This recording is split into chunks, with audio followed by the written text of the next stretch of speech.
Hello, everyone. This is Jim Ogrosinski with your week 2 screencast video. I want to begin with just taking a brief look at the schedule. We have 2 substantial discussion board posts this week. The first one being due Tuesday, end of day, which will be our initial post for Gene Twangy's article. I'll jump to that in a second.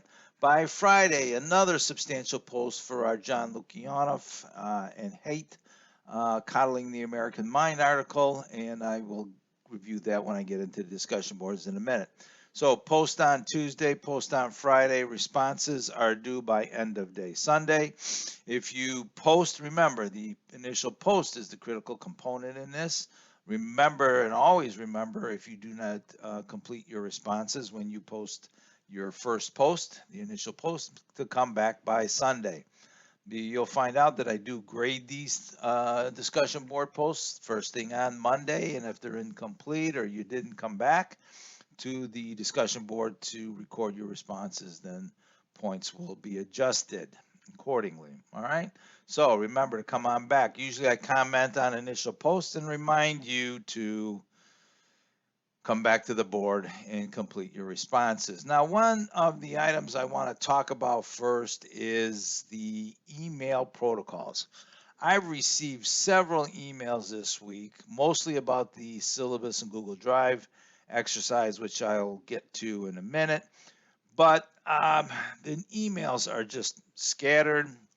They're abstract. I have very little context of what you are referring to. And since this is a writing course and the object here is to develop the skills to be successful in moving on through college and past college, I think everybody should take a moment when you want to write me an email about something happening in the course to compose that email in a rather complete manner. Tell me exactly what assignment, what is it that you are concerned with, what your question might be.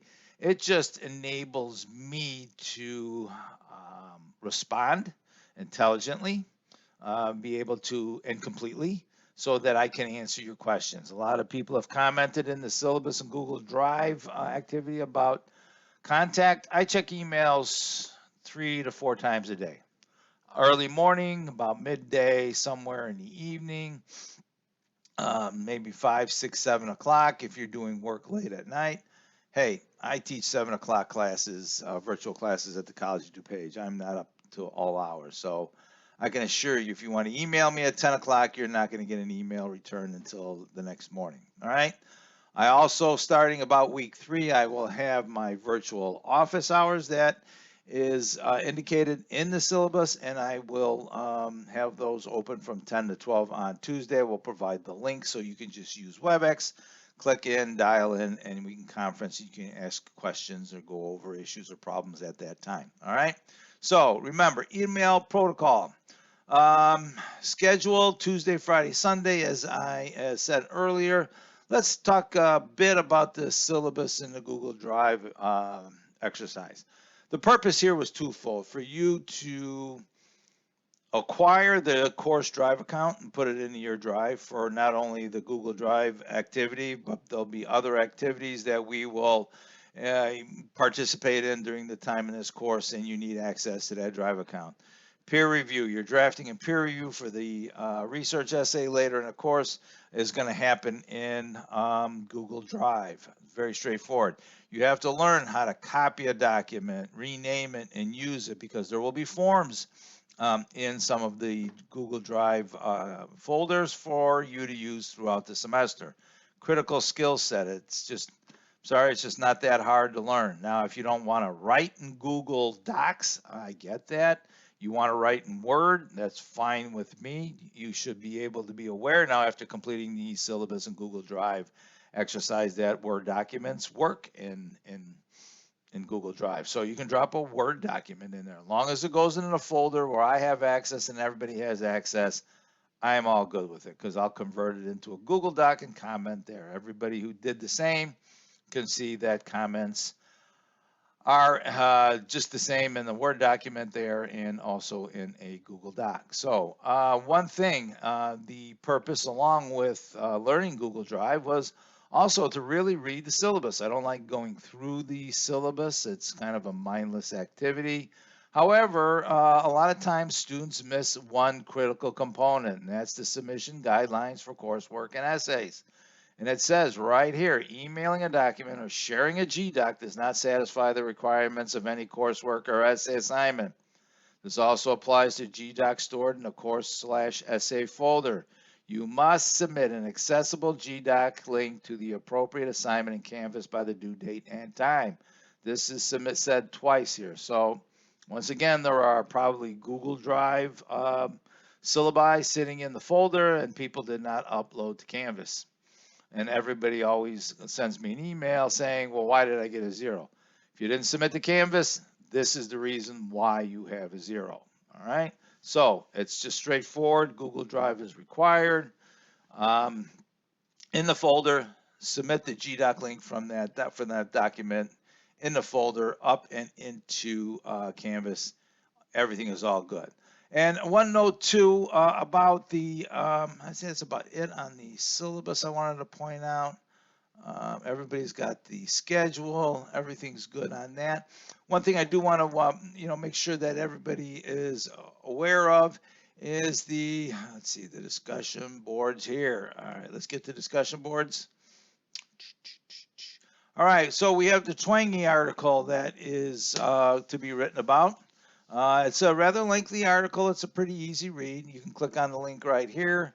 Gene Twangy wrote the article published in the Atlantic, Have Smartphones Destroyed a Generation? As you move through the discussion board, look for her background and qualifications, her argument, and do you agree or disagree? So I'm looking for about 250 words for this particular initial post here. Some interesting discussion and talking points. She provides a lot of data in there, so you're going to want to spend some time with that article too. Now, a little bit longer and a little bit more controversial is Lukianoff and Haidt's article. It's Greg Lukianoff and Jonathan Haidt.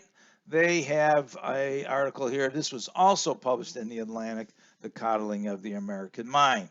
So given our current times, what we've experienced over the last several weeks, this might apply in many different contexts. But as you can see, it's a lengthy but rather thought-bending, mind-bending article about today's generation, Gen Z, which most of you would be. All right. So take a look at the same type of prompts. What are background and qualifications? Also, you want to make sure that you fully understand their argument. And do you agree with the authors? Do you disagree with the authors? Both of these are going to kind of lead into the critical thinking essay. I urge you all to spend some time with these articles this week and pull together some significant posts. All right. So I got discussions. I covered those boards. The articles are all there. Just click on the links. Let me see what else I needed here. That's it. Activities. Protocol, syllabus, Google Drive, and the schedule for the week. All right. Oh, one other thing. Just make sure that if you look in Canvas, look in the grading section on Canvas, you might not be able to see it on your phone, but look in Canvas. I always comment on any reduction in points on or issue with an assignment. If you got a 0, don't email me and ask me why. I can guarantee you in the comment section in the grading portion of Canvas, there is an explanation by me as to the reason why. If you can, fix that, and I will certainly reassess the grade more often than not. That's what I say in my comment. But the issue here is always look for a reason. Obviously, if you did not submit something to Canvas, I'm not going to comment on it. I mean, it's just you didn't submit something. So that's the reason why there might be a 0. Any other reason? Look in Canvas first in the comment section. Like I said, it may not be readily available to you on your phone. You might be able to have to use a computer to look into that section and get that information. All right. So this will be it for the screencast. Look for the lecture video where I introduce the critical thinking essay, and I'll talk a little bit more about Twenge and Height's article. All right, have any questions? Send me an email.